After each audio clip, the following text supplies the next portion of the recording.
He walked those halls like a shadow, quiet, invisible, and mostly ignored.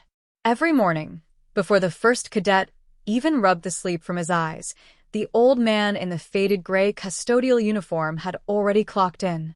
No name tag, just a silent badge of age and dignity. Deep creases in his face, a tired bend in his spine, and that weathered ball cap with the word retired stitched above a patch most never bothered to read. At Westbridge Military Training Academy, excellence was expected. Arrogance was the unofficial language. The recruits came from polished suburbs and military lineages, clean boots, cleaner records, kids ready to command before they could salute properly. They strutted through the corridors like they were auditioning for history. And him? He was just the janitor. The man who scrubbed their boot prints from the marble floors. The one who emptied the trash that held the coffee cups fueling their egos. Some mocked him. Not all, but enough. They nudged each other when he passed. One called him Sergeant Mop. Another joked, "Get lost on your way to the VA, old man?" He never responded, just kept pushing that broom with the same steady rhythm, day after day. They mistook his silence for shame. But it wasn't shame. It was something else. Something they hadn't yet lived long enough to understand. A week before the Academy's prestigious annual symposium, it escalated. The cafeteria buzzed with late breakfast chatter when one of the louder cadets, Landon, all swagger and southern charm, deliberately knocked over his tray as the old man passed. Eggs. Toast. Orange juice. A mess. Oops. Landon smirked. We got a situation, soldier. Laughter rippled across the room. The old man didn't flinch, just nodded and bent down to clean. No words. No glance. Others joined in. Crumpled napkins. Spilled coffee. One cadet even dropped a banana peel like it was some sort of joke.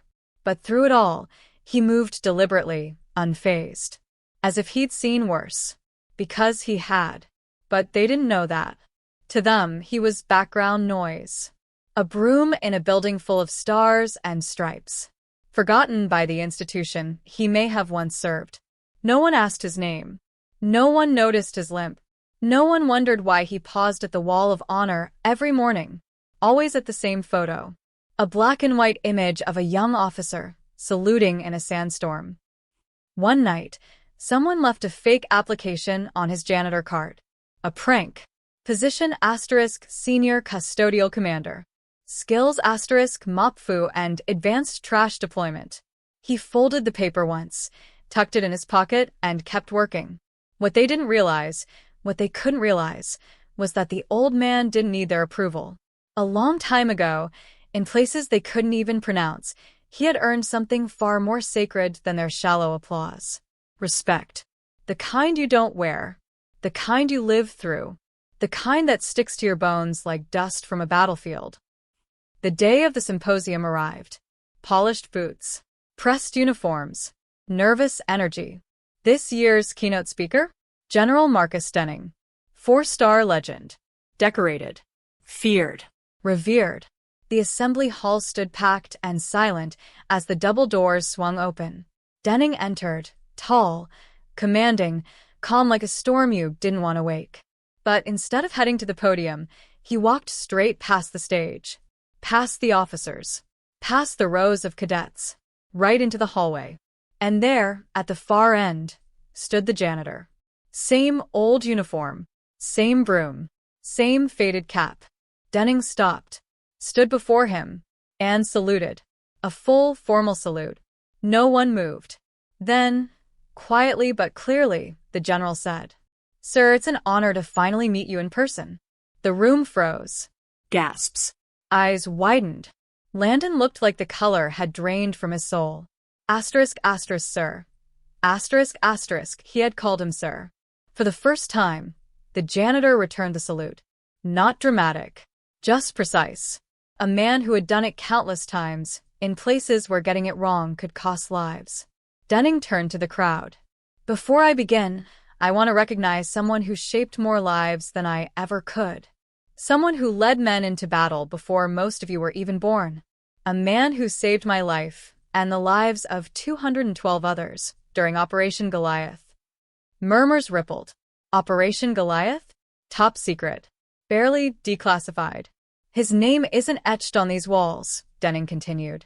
But it should be. You know him as the Janitor. I knew him as Commander Elias Rower. It was like the air had been sucked from the room. Rower. A name whispered in Black Ops folklore. Some thought he was a myth. Others now realized they had walked past him every single day. Denning faced him again. Sir, I've waited years to say this. You saved us. You sacrificed more than anyone ever asked. And these cadets deserve to hear your voice. Rower didn't puff his chest. Didn't smile. He just nodded. I'll speak. Not for me, but for the ones who never made it home. The room fell still. You could hear a pin drop. He spoke of war, of men who died with no medals, of leadership that meant humility, not rank. I didn't return with pride in my chest, he said quietly, but with ghosts in my heart. He didn't ask for applause. He just told the truth. The kind you don't learn from textbooks. By the end, a cadet stood. Landon, tight chest, eyes wet. Sir, I'm sorry. I didn't know. That's no excuse. Rower gave a small nod. Then another cadet stood. Then another. Soon, 200 cadets were on their feet. No clapping, just saluting. One by one. In total silence, General Denning stepped back. In that moment, Elias Rower, the janitor, wasn't just respected. He was remembered. He turned, walked back down the corridor. Same slow shuffle, same broom, and disappeared around the corner like nothing ever happened. Because real rank isn't worn. It's earned. And sometimes, it's the quietest man in the room, who's lived the loudest life.